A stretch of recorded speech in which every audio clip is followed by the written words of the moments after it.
Came back home, turns out she cheated on me and also got pregnant with that guy's child. Do you think there's anything that you could have recognized earlier on? Definitely. I think it was because I noticed some red flags and stuff like that. Like personality just hit a whole 180, but I think I didn't want to like believe it, so I was trying to drown myself in work. Yeah, 2020 was not my best year. So. See, this video was amazing where he pretty much told the story of how his girlfriend just broke his heart. His ex broke his heart. And at the end, she just said next to him. She wasn't interested, right? It just shows you that women don't care about a man's feelings. Especially if it's trying to find a mate, the dating process, right? I mean, maybe she'll care about you a bit if you were dating for a long time. Or, you know, if you're husband and wife, yeah, we hope that. But in general, women don't put up with men's feelings. They don't, right? They find it annoying, right? And they find it bothersome to listen to a man, you know, pour his heart out. They do. I mean, like, how many times do we have to go through it where, you know what, women put down men's feelings? Where they say that they're not masculine, they're not a man for sharing their feelings, okay? How many times do we have to show that to other people for them to understand that is a fact, that general populace, general women don't care about your feelings, right? Of course, there's outliers, but we're talking about in general, right? If, let's say, even at most, let's say 60% of women don't care, well, that's a lot more than 40, right? So you're going to deal with that. I believe most women don't care. This is how it is. We should try to promote where, you know what, you go to your men friends. And hopefully you have good, reliable men friends, right? You go to where you share their feelings with that. Because women in general don't care about your feelings. And it's shown in and out every day. Any man that shares his feelings online, they don't care, right?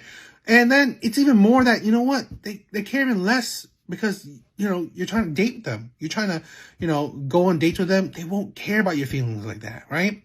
I mean, they may care about if you're sweet, you know, things, the nice stuff, right? But the trials and tribulations of man, the struggles of men, they don't care. That let me be clear. They don't care about your struggles. That is for certain they don't, right? Women don't care the struggles you go through, period.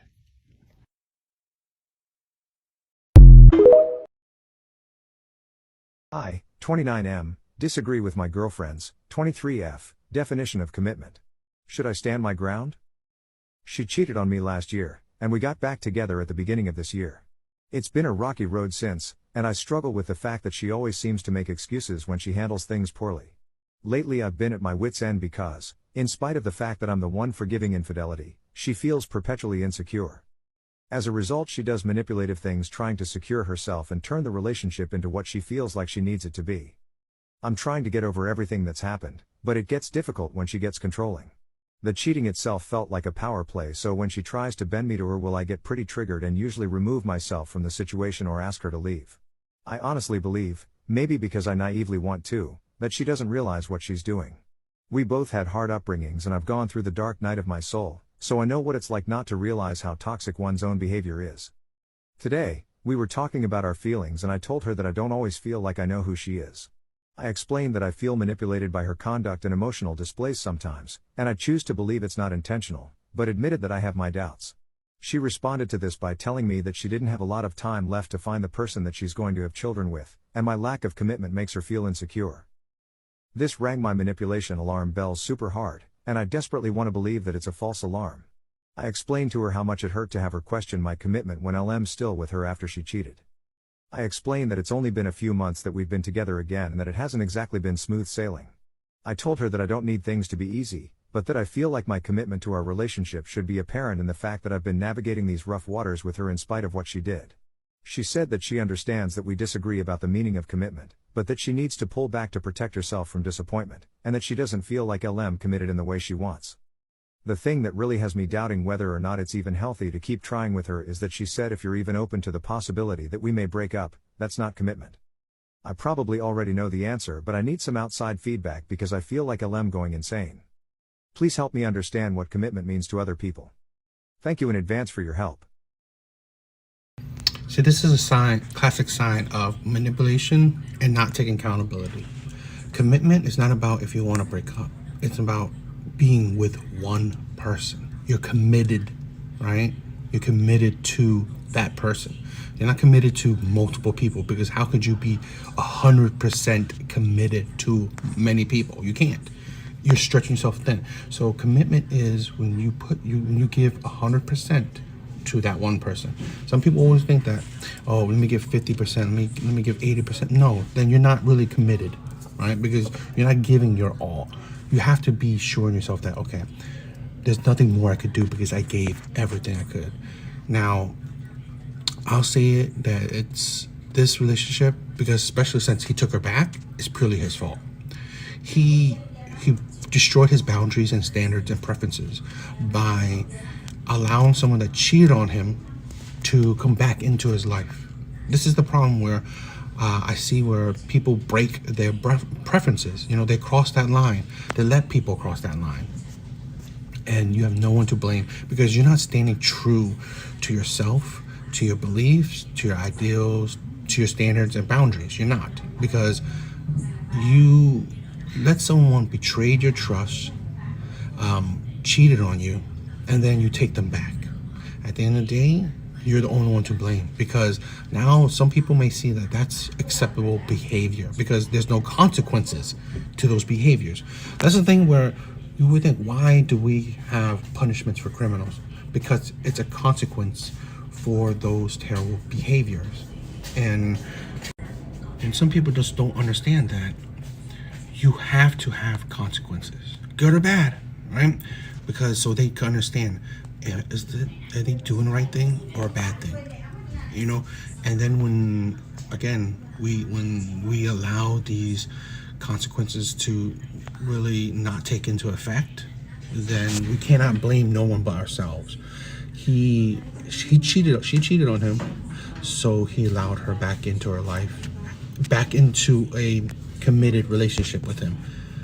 So what is now he's being manipulated and thinking that, oh, because he's the problem, because he's not fully committed to her, because there's a potential of breaking up. Then you just pretty much, you're receiving the punishment because you got cheated on, and now you're just making feel bad about expressing your feelings, uncertainty of the relationships. It should have been gone. It should have been done. And that's the thing where both men and women have a problem with, where, you know what, if it's done, let it be done, you know. And I'm not saying that I'm perfect too, but I understand that. Who is the worst human being on this planet? Andrew Tate. Donald Trump. Andrew Tate.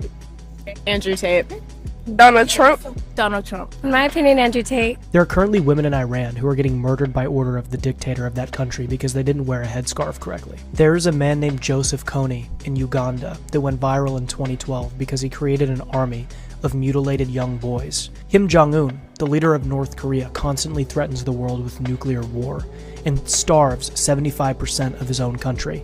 And if the people in his country try to flee because they're starving, he kills them. The leader of China is currently holding Muslims in concentration camps. All of this stuff is going on all over the world, and these people are talking about Andrew Tate and Donald Trump. What the hell is even the point of going to university at this point? These people are obviously learning more from their Twitter feed than they are from their professors. Scratch that, their professors are probably teaching them the same stuff that is on their Twitter feed. Do you think you have more value now at 19 years old to find a man of your dreams, or when you're ready focusing on yourself? I don't think my value diminishes as age goes on. Oh gosh. The reality is it does. Okay, that's your opinion. That's not an opinion. It's been biologically proven. Between men 18 all the way to 60, men universally prefer women between 18 to 24. Yeah, that's men's opinion. But on my opinion of myself, I don't think my value diminishes. Okay, you do realize that for you to get a man, his opinion matters, correct? That's if I'm living to get a man. Do you want to be single your entire life? No, but he'll come along when he comes along. So would it be fair to say that you should take into account the other party's wants and needs? Incredible. That's like me saying I'm going to live at home with my mom, smoke pot all day, not make no money, and bitches better accept me. Don't I sound ludicrous for saying that? No, I'm just going to focus on myself, like make my own money. And is that going to make you more attractive to the man that you want?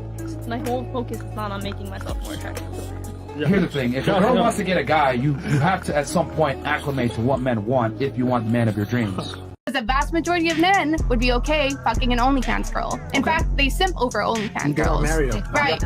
Number one, men do care about a woman's past significantly. Just like women care about a man's future, men care about a woman's past, okay?